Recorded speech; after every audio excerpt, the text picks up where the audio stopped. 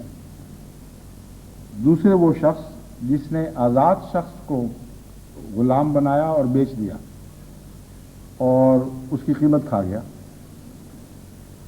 یہ بھی براہ راست خدا تعالیٰ کی خیانت ہے، کیونکہ اللہ تعالیٰ نے جو آزادی بخشی ہے انسان کو، اس کا آزادی کا حق چھیننے کا کسی اور دوسرے کو حق نہیں۔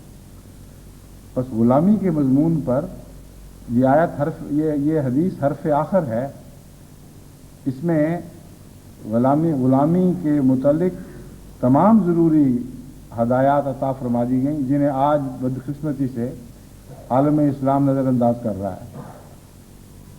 وہ مقدس سرزمین جہاں یہ ہدایت جاری فرمائی گئی، یعنی مکہ اور مدینہ، وہ ارض حجاز جہاں یہ دونوں مقدس بستیاں واقع ہیں، وہاں آج تک بھی لونڈیوں کا رواج ہے اور غلام پالے جا رہے ہیں، اور مشرق وسطیٰ میں غلاموں کی تجارت ہو رہی ہے۔ غریب ملکوں سے عورتیں بھی خریدی جاتی ہیں، معصوم بچے بھی خریدے جاتے ہیں، اور ہر طرح کے مظالم اس فرضی حق پر کیے جا رہے ہیں کہ ہم نے پیسے دیے اور اس کو خرید لیا۔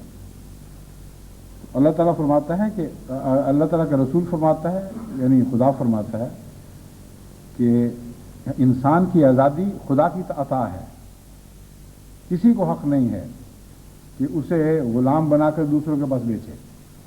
یہ سودا فاسد ہے، جس نے اس کے پیسے کھائے اس نے بھی خیانت کی، اور جس نے وہ خرید کر اپنی طرف سے غلام سمجھا اس نے بھی خیانت کی، کیونکہ چوری کا مال آگے چاہے 1000 دفعہ بکے وہ چوری کا مال ہی رہے گا، اور جس کے ہاں سے دستیاب ہوگا وہ بھی چور سمجھا جاتا ہے۔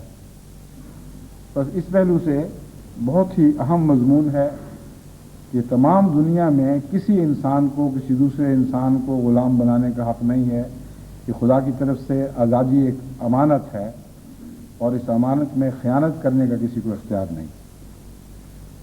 پھر فرمایا دوسرے بددیانتی یہ کرے کہ یعنی تیسری قسم کی بددیانتی ہے کہ کسی مزدور کو اجرت پر رکھے اور پھر اس کا پورا حق ادا نہ کرے۔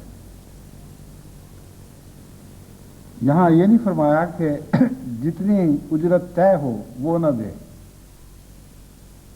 فرمایا استاجر اجیرن فاستوفی منہ ولم یؤتہ اجرہ، اس سے تو پورا پورا فائدہ اٹھا لیا اور اس کا جو حق ہے وہ ادا نہیں کیا۔ اس دھوکے میں لوگ مبتلا نہ رہیں کہ جتنی اجرت طے کر لی جائے وہ حق ادا ہو، اگر وہ دے دی جائے تو حق ادا ہو جاتا ہے۔ امر واقعہ یہ ہے کہ جب فاقے پڑتے ہیں، غریب ملکوں میں مصیبتیں عائد ہوتی ہیں تو وہاں حق سے اجرت کم ہو جایا کرتی ہے، اور اس کو ایکسپلائٹیشن کہا جاتا ہے، یعنی استحصال ہو رہا ہے کسی کا۔ تو اگر آپ کسی مزدور کو اتنے پیسے دیں کہ جتنا اس نے آپ کا کام کیا ہے اس کا مناسب بدلہ نہ ہو، تو قطع نظر اس کے کہ آپ نے اس کو اپنے معاہدے کے مطابق پیسے دیے ہیں یا نہیں، آپ نے اس کا حق رکھ لیا ہے۔ بس حضرت اقدس محمد رسول اللہ صلی اللہ علیہ وآلہ وسلم نے فرمایا لم یؤتہ اجرہ، ان معنوں میں کہ لیا تو اس سے پورا کام، لیکن جو اس کو دیا وہ اس کا حق نہیں بنتا تھا۔ اور یہ فیصلہ انسانی فطرت کرتی ہے اور کر سکتی ہے۔